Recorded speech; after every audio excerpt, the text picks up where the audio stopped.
याद रखना, कामयाब होने के लिए कुछ करने के साथ साथ बहुत कुछ सहना भी पड़ता है। मेष राशि वाले जातक। नमस्कार दोस्तों, मैं योगेश वर्मा, आप सभी का स्वागत है हमारे चैनल अच्छे से। दोस्तों, आज की इस वीडियो में हम जानने वाले हैं आपका पूरे महीने का यानी कि मासिक राशिफल 1 जून से 30 जून 2025 तो लास्ट तक बने रहिएगा और देखिएगा वीडियो को। सबसे पहले हम इनके स्वास्थ्य पर नजर कर लेते हैं।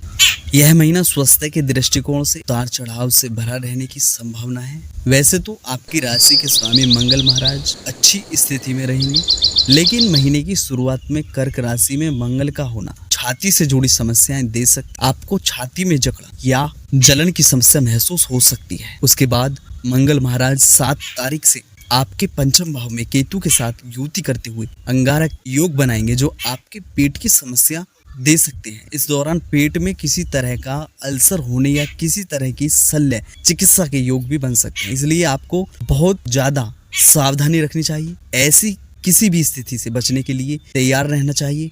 इसके अतिरिक्त पूरे महीने शनि महाराज भी आपके 12वें घर में बने रहेंगे, जो कि स्वास्थ्य के दृष्टिकोण से अनुकूल स्थिति नहीं कही जा सकती। आपको स्वास्थ्य सेवाओं पर खर्च करना पड़ सकता है। अपने स्वास्थ्य को अनुकूल बनाए रखने के लिए आपको निरंतर प्रयास करने होंगे। नई दिनचर्याओं को अपनाएं और सुबह की सैर करें, जिससे आपको लाभ मिलेगा। ज्यादा से ज्यादा पौष्टिक भोजन करें और एक बार में पूरा पेट भरकर भोजन ना करें, बल्कि थोड़े थोड़े समय पर थोड़ा थोड़ा भोजन। इससे पाचन तंत्र में सुधार आएगा और पेट से जुड़ी समस्याओं में भी कमी आ सकती है। आवश्यकता होने पर चिकित्सक से उपचार लेना ना भूलें। और अब जान लेते हैं दोस्तों आपके करियर के बारे में। करियर के दृष्टिकोण से यह महीना मध्यम से कुछ बेहतर रहने की संभावना है। आपके 10वें घर में यानी कि 10वें घर के स्वामी शनि महाराज पूरे महीने 12वें घर में विराजमान रहेंगे, जिससे कार्य क्षेत्र में भागदौड़ बनी रहेगी। आप कार्यों में अत्यधिक व्यस्त रहेंगे।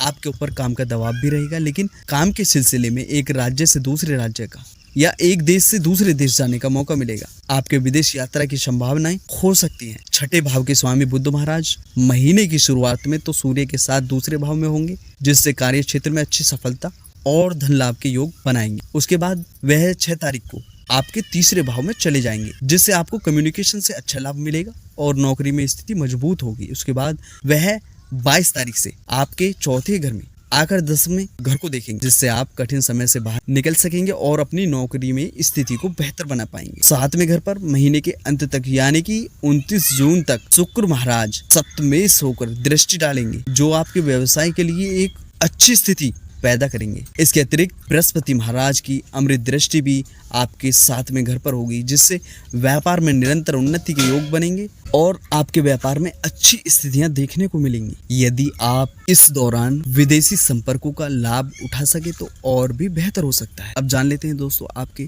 प्रेम, विवाह, व्यक्तिगत संबंध के बारे में। यदि आप किसी प्रेम संबंध में, तो यह महीना आपके लिए नाजुक रहने की संभावना है। पूरे महीने केतु महाराज का पंचम भाव में विराजमान रहना एक दूसरे के प्रति गलतफहमी को बढ़ावा दे सकता है, जिससे आपके रिश्ते में बार बार तनाव या टकराव और झगड़े की स्थिति उत्पन्न हो सकती है। कुछ लोगों को धोखा भी मिल सकता है, जिससे उनका दिल टूट सकता है। पंचम भाव के स्वामी सूर्य महाराज महीने की शुरुआत में 2रे भाव में बुध के साथ विराजमान रहेंगे, जिससे आप अपने प्रियतम को घर के दबाव के कारण खुद से दूर करने की कोशिश कर सकते हैं। उसके बाद 15 तारीख से सूर्य महाराज 3रे भाव में बृहस्पति देव के साथ विराजमान होंगे और यहीं पर बुध महाराज भी होंगे।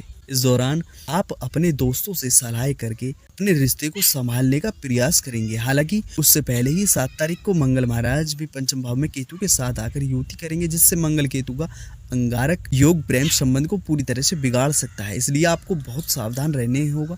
जहां तक विवाहित जातकों की बात करें तो आपके 7वें घर के स्वामी शुक्र महाराज लगभग पूरे महीने आपके पहले घर में यानी कि आपकी ही राशि में बने रहेंगे और वहां से सप्तम भाव को देखेंगे। ऐसे में आपके रिश्ते में प्रेम और अपनत्व तो बढ़ेगा, रोमांस से पल भी भरेंगे और रिश्ते में मधुरता बढ़ेगी तथा आप एक दूसरे का सम्मान करेंगे। 29 तारीख को शुक्र महाराज आपके 2रे भाव में चले जाएंगे, जिस जीवन साथी को कुछ स्वास्थ्य समस्याएं रह सकती हैं, लेकिन ससुराल के प्रति उनका प्रेम बढ़ेगा। और अब जान लेते हैं दोस्तों आपके आर्थिक स्थिति कैसी रहने वाली है इस महीने में।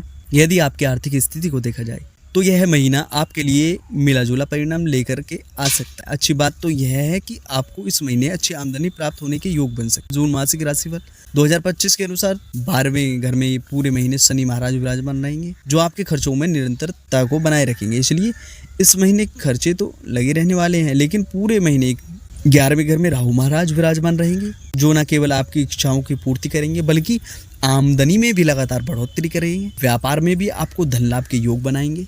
29 तारीख से शुक्र के दूसरे भाव में जाने से व्यापार और भी अधिक धन लाभ प्राप्त हो सकता है। बृहस्पति महाराज भी सप्तम भाव, नवम भाव और आपके 11वें भाव को देखेंगे। यह आपके व्यापार और आपके कार्य क्षेत्र में वृद्धि करेंगे और आपकी आमदनी को बढ़ाते चले जाएंगे। सूर्य महाराज महीने की शुरुआत में दूसरे भाव में और उत्तरार्ध में आपके तीसरे भाव में आएंगे। ऐसे में आर्थिक स्थिति में सुधार आ सकता है और सरकारी क्षेत्र में संबंधित लाभ होने के योग आपके बने रहेंगे। मंगल महाराज सर्वप्रथम तो आपके चौथे घर में बैठकर 11वें घर को देखेंगे और उसके बाद 7 तारीख से 5वें घर में जाकर भी आपके 11वें घर को देखेंगे, जिससे आपको आर्थिक तौर पर लाभ मिलने के अच्छे योग बने रहेंगे। हालांकि इस महीने आपको शेयर बाजार में निवेश करने से बचने की सलाह दी जाती है। आप किसी भी प्रकार का बाजार में शेयर ये सट्टेबाजी ना करें। मित्र एवं परिवार, अब जान लेते हैं दोस्तों अंत में मित्र और परिवार घर से आपके संबंध कैसे रहने वाले हैं। यह महीना पारिवारिक जीवन के लिए अनुकूल रहने की संभावना है, फिर भी कुछ मामलों में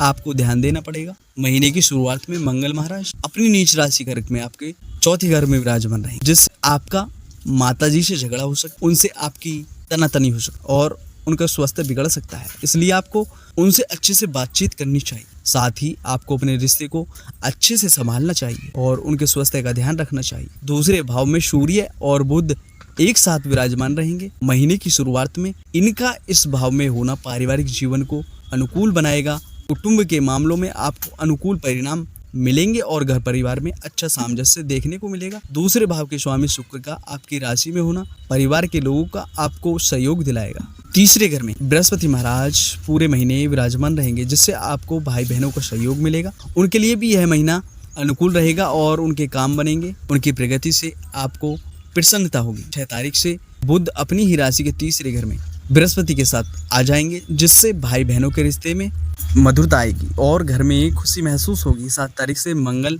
महाराज चौथे घर से निकलकर 5वें घर में आ जाएंगे, जिससे संतान को लेकर कुछ समस्याएं हो सकती हैं, लेकिन माताजी के स्वास्थ्य में सुधार होगा और घर परिवार की स्थिति अनुकूल बनी रहेगी। पिताजी से आपके संबंध अच्छे होंगे और उनके सहयोग से धन लाभ प्राप्त हो सके और व्यापार में उन्नति होगी। और दोस्तों अब अंत में जान लेते हैं क्या उपाय आपको करने चाहिए। देखिए, एक तो 12वें घर में शनि महाराज का होना, इसलिए आपको शनि का बीज मंत्र यानी ओम प्राम प्रीम प्रोम शं शनिश्चराय नमः 108 बार जरूर करें। और आपको श्री गणेश जी महाराज को बुधवार के दिन दुर्वा अर्पित करनी है। आपको प्रत्येक रविवार को या रोजाना सूर्य देव को जल अर्पित करना है और गुरुवार के दिन वृक्ष को जल दें। हनुमान जी यानी कि आप हनुमान जी की उपासना करें और प्रत्येक दिन हनुमान चालीसा का पाठ करें। इसी के साथ अगर आपको हमारी वीडियो अच्छी लगी तो वीडियो को लाइक और चैनल को सब्सक्राइब जरूर करिएगा। धन्यवाद दोस्तों।